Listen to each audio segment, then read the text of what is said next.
Greetings, Ani, Bojo, Kwekwe, Tansi, Scano. It's Catherine and Brian from Moonstarlodge in South Central Ontario with your Indigenous perspective on all things cartomancy. It's a reading for the week of April 15th to 21st, and there are no new or full moons or eclipses or anything else. By the way, if you're new to this channel, welcome. And if you want to read our bio, go over to our website, which is listed below. But we bring things of an Indigenous perspective on art, spirituality, and education, and have done so with Moonstarlodge since 1983. Anyway, this week's reading comes from a place of feeling like I've been hit by a truck. After the eclipse, I got through it fine and thought, oh good, nothing, yay. And then 2 days after the eclipse, I had a complete physical collapse, having taught a class.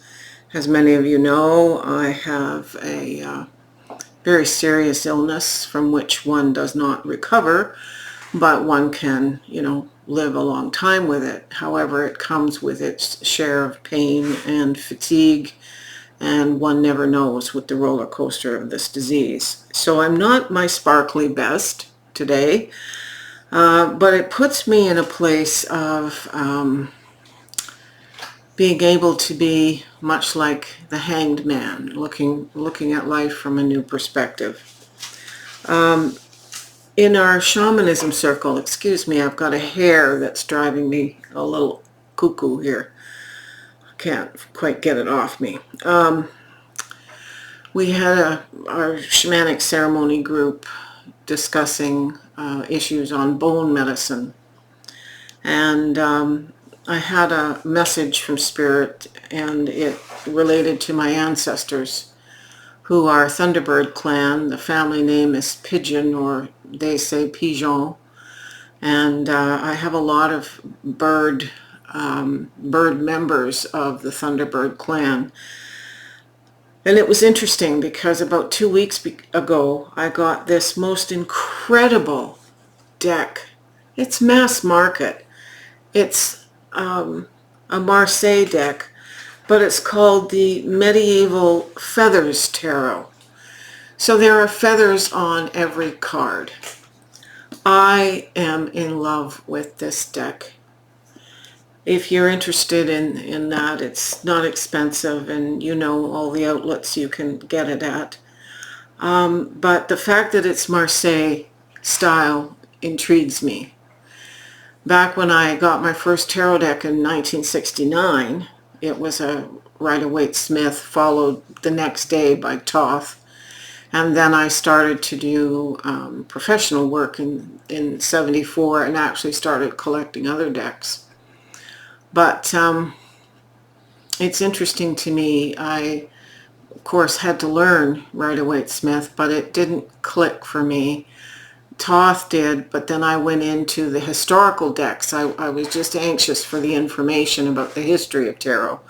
And in all these years since 1974, I've got now over 1,700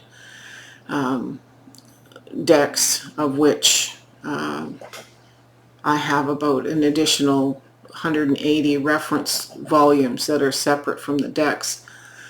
And these decks have to feed me either from an intellectual perspective, a historical perspective, or looking at archetypes and cross-culture.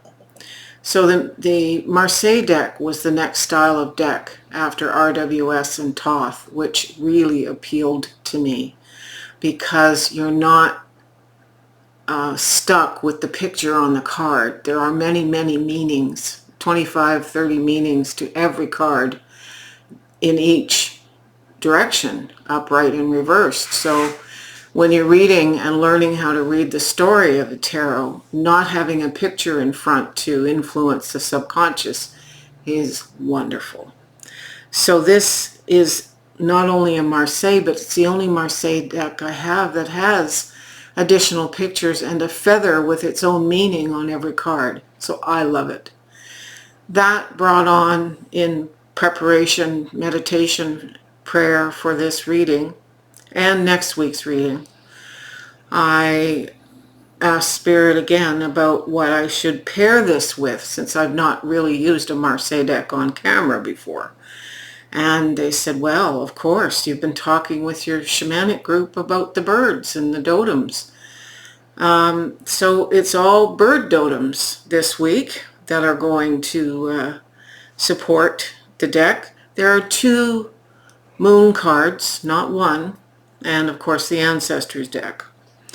And that being said, so I've shown you this Medieval Feathers Tarot, and then I have the Divine Feathers, the little Cosmic Pink Wandering Moon Tarot. This is probably going to land on the floor. I do have a bone medicine card because we were talking about that, and this is from the Energy Archaeology deck.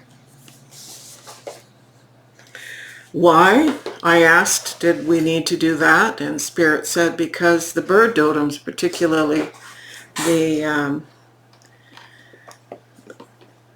ravens, crows, hawks, thunderbirds, clean a carcass down to the bone. They want the bones. They carry the bones to their nest. The energy of the bones is important, so it's important to this reading. I have the Feathered Omens deck by Ted Andrews, one of his better decks in my opinion. Queen of the Moon Oracle for the cycle information. The Cosmic Pink is more about information relating to the moon archetypal issues. The Marigold Tarot for the Ancestors, because I'd be yelled at by my skeletons. And Treasures from Above. And Brian is going to be dousing which of the treasures we're going to look up. He's going to do that on camera. Because, you know, he's such a ham. No, that was my request. And not his thing, but he's going to do it on camera, so you all see which one we pick, and we'll look it up, and there you go. All right, so let's go to the cards, Brian, please. So here are the 7 medieval feathers cards, and then 1 each of the clarifying cards. And I just want to make sure that I have the book for the treasures when we get to that point. Yes, I do. Here it is now. Alrighty. Okay, so we start with the 5 of Wands. And in this deck, it's referencing the 5 of Wands as overcoming an internal struggle. And it could be a struggle with others. It's often pictured as being with other people, but in the context of this reading, it's overcoming the internal conflict of what to do, where to go, what's going to happen next, where do I take this passionate journey I'm on, where is it going? After the eclipse, I'm not surprised that, you know, because that was a new moon eclipse. This reading is taking us right up to the full moon. So we're looking at what it is for the full moon that we have to focus on next week. So we are overcoming conflict of energies, the fire, we're getting it settled where we're going. It's clarified by the Ancestor card, which is the 8 of Cups. The struggle that we're overcoming is going to lead us, say the Ancestors, or they are suggesting walking away from something that we love, something that we've relied on as a career or a passion, we either need to walk away from it entirely, so we're overcoming the crossroads of a new direction, or at least to take something like a vision quest or some sort of retreat, sabbatical, to just really decide what's important. How do we decide? Well, we have Le Pendu, the Hanged Man, and this is about a perception issue. We need to look at this whole thing that we need to reassess and overcome from a different perspective, and sometimes that includes a sacrifice, and this card suggests that a sacrifice is a possibility. We may have to give up something we've learned, have experience at, and loved, and are emotionally connected to, in order to be free to make new steps. The clarifier here is Blue Heron, and it says, let go of convention and follow your own unique path. Well, well, well, of course that's what we need to do. So already we're getting answers, and we're just getting into the cards. The next card is the Six of Cups. So we have the Eight of Cups here, and we have the Six of Cups here. So it's continuity.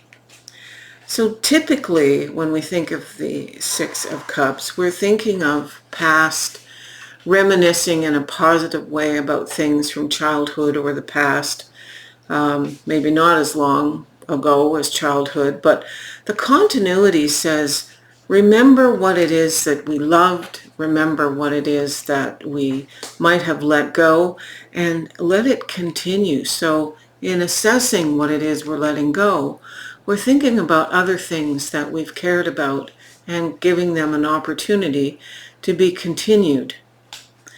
It's clarified by duck. I have to be careful saying that around our puppy because that's her favorite toy to kill, is Ducky. Anyway, seek emotional comfort and protection.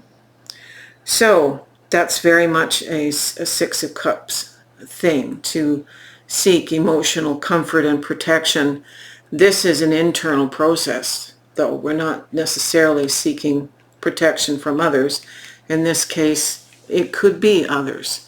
So if you want to bring in others who know your past and others who know or have a perspective, that can be helpful in defining what you might bring forward into a new journey in this reflective place. The next card is the Empress. The Empress is making sure that everybody has everything they need, and she's about productivity. And this is where I need Captain Gumpy here to get his rods, because the clarifier of the Empress is this, let's pick a treasure. So Brian, is it cassette tape? No. Is it wine bottle? No. Is it by default binoculars? Right. Binoculars. Binoculars. Thank you kindly. He can't hear your applause, but I know that you are applauding him. All right, let's see what card this is. Pick a treasure. Binoculars. Okay, just a moment, please. As the sun casts its last bit of glow across the land, it leaves you the answer, yes. Very interesting. Very, very interesting. So, this is positive. The very, very positive card.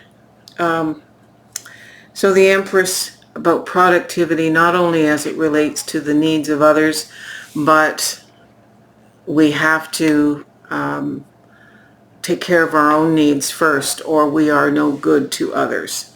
So this process of moving us forward, picking a new journey, deciding where our journey is taking us, is a yes, as long as we have the help of the Empress to make sure needs are met.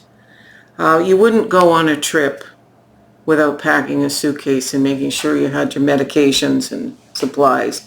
This is about starting a new journey, making sure you're cared for, those around you that you need to are cared for, and it's a go. The next we have the Lovers. It's a romance card, of course it is. It's a major arcana card, as is the Empress. But it is also choice. So we're still making choices, but the concept here is about something we very, very much love. And it's clarified by the Queen of Moons. So there's an emotional connection, a water connection to this, but it's also, the Queen is an emotionally mature. So we're making a choice that is mature and balanced, not based on just childhood whim or something fantastical. We've taken the time to think about it. We've carefully either set aside some time to separate ourselves from what we love. We're choosing outside the boundaries. We're feeling supported. It's definitely a yes. And there's an emotional maturity to what we pick. The Knight of Coins is methodical. He's the one in an RWS deck that's on the big farm workhorse, like a Clydesdale. Slow and steady, planting his coins, making sure that he's looking ahead enough. And it's truly, truly, I can't believe the synchronicity of this. Of course, we've carefully separated ourselves, made choices, made preparations. This I see as preparations. Come at it from a place of thoughtfulness and emotional maturity. Now we're planting the new seeds of a new journey, and it's clarified by power. This is the bone medicine card. This power relates to the third finger and the third toe. This is foundational, it's core. This is the bone medicine I was speaking of. And the final card of the week is the Two of Swords. So this is about boundaries. This is about not being influenced by excessive emotional washing, or excessive emotions washing over us, but rather this is, our eyes have been blindfolded, not blinded, but blindfolded, and we are just turned within, shields up, so that we're making the decision without external influence from other people, which comes right back in a way to this card. All right. The Queen of the Moon this is actually the card that's on the box cover. This is sovereignty. If we do all these things, come to a place of moving past overthinking and acting irrationally perhaps, but settling on how to go about a direction, letting things go, coming at it with a new perspective, perhaps a sacrifice, walking a new path that's all our own. All the things we've talked about leads us to sovereignty. You can flip the camera, Brian. There isn't one card in this reading that's a screwball card. This is an exact, direct message from a peaceful place during this week of the 15th to the 21st. We need to be looking within and listening. This is Listening Woman, the grandmother of this current moon cycle. And so consequently, it's really important. So she's the 5th moon cycle. So last month we were looking far and receiving our psychic clairvoyant interpretations. Now we're listening to our own soul and our ancestors, our guides, teachers, the feathered ones, the dotems, all that we can listen to, and then making our own decision. Okay, I think that does it, and I'd like to thank Brian for participating. He knows this now because he's going to have to participate again next week, because I'm going to use the same decks. I really like this combination. Anyway, it's really important, if you like this video, to give it a thumbs up, if you make a comment, if you share it with someone else. I answer your comments. It's rare that I miss them. The algorithms here on Google, they won't share it for other people to get the messages, and I'm sure there are people out there who would benefit from the message. Send me a coffee. I need coffee during this time of such great pain and distress with my issues. And anyway, I'm glad eclipse season is over for right now. And Mercury is still retrograde, but whatever. So I wish you peace, and be good to yourselves. Make some good decisions. Aho.